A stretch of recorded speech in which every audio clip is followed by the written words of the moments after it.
All right. Today is November 8th, 2015, and this is my second day of moving my foot. I can barely walk on it right now. Um, Here's what's happening, is that my son and I, we're both disabled people. We got a no-cause eviction after 5 years of tenancy with no complaints in our file at all. And I'm kind of speechless. The people below me are paying $500 more than I am. And my son is on the high spectrum, and it's called Asperger's. And I myself was run over by a 14-ton forklift twice in less than 10 seconds by my coworker with a 14-ton forklift. I've had 19 surgeries and spent over 70 days in the hospital as well.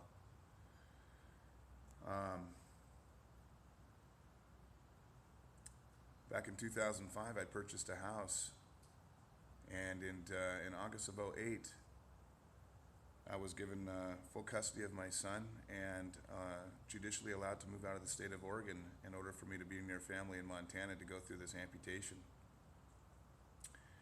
And just before moving back to Oregon on December 21st, 2009, I get a call from my realtor informing me of a flood that turned out to be 132,000 gallons of water in a house that was 90% on stilts. 2 months ago, I had $140,000 of my injury money in that house, and that's why I'm hell-bent on finding what the truth is here.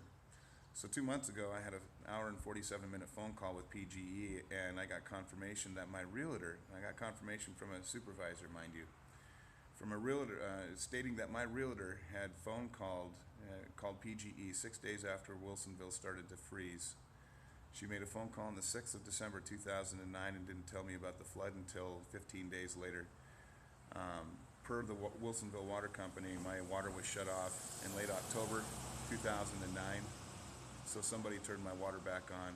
My realtor didn't even tell anybody about the flood, other than PGE, strangely enough. And my power bill was in her name in December of 2009 and January of 2010. I had coffee with my realtor 2 months ago, just hours before I made the PGE phone call. And when my realtor told me that, Nathan, you really need to get over this, you need to move on, I knew something was up. So when I got home, I made a phone call to the electric lockbox company, and I spoke with a very kind and honest woman who confirmed with me twice in a phone call that they had archived data leading back to prior to 2009 showing who was in and out of my home during that time period. 4 days later, they couldn't give me that information, by the way, until they got authorization from my former realtor to relinquish that to me. So 4 days later, I get an email at exactly 8 o'clock in the morning with an attachment from the lockbox manager stating that they don't have any archived data prior to 2012. And my realtor has been less than forthright with giving me information or helping me out in the least iota. There was an $8.5 billion settlement between injured homeowners and the fraudulent banks back in 2013, and checks were being written between $300 to $125,000. And I got the paltry amount of $300. I'm risking an amputation right now because of this no-cause eviction. And if you can kindly help a gentleman who's a good, kind, honest man, you know what, to give you some idea of my integrity. I used to be a real estate appraiser assistant for 2,300 hours in the state of Oregon, and I did not choose that occupation because I could not stand to witness the lying, cheating, and stealing that was happening around me. And my mother is a psychologist of 40 plus years. She's been used as an expert witness on the Montana courts over 24 times regarding false allegations of all kinds of abuse, and is the most highly ethical and honest woman I've ever met, and is a person with the most integrity I've ever come across. And I try to instill those same values with my son, and I live by those values. Honest and integrity. I mean, my biggest pet peeves in the world are really chewing food with one's mouth open, and defamation of character and slander. I cannot stand either of those. So this is my last-ditch effort to help, to ask for help in some way, fashion, or form. I'm having to stay in a motel until I get, until an apartment opens up on December 15th. The people below me are paying $500 more than I am. I don't know if I stated that or not. These no-cause evictions and 10 to 50% rent hikes and retaliatory actions taken on behalf of these landlords is inhumane, unconscionable, and I can't believe I'm bearing witness to this, and people are just taking it.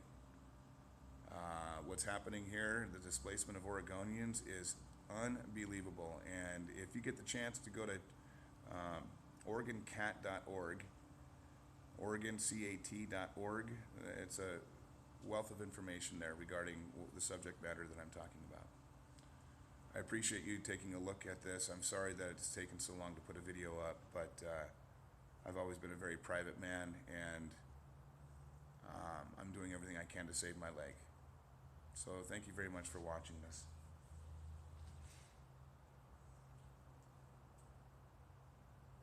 You know, I think it goes, I think it's worth noting that last Monday, I spoke with for about 20 minutes with the mayor of Wilsonville, and he said that I'm the first person to bring this information to his attention.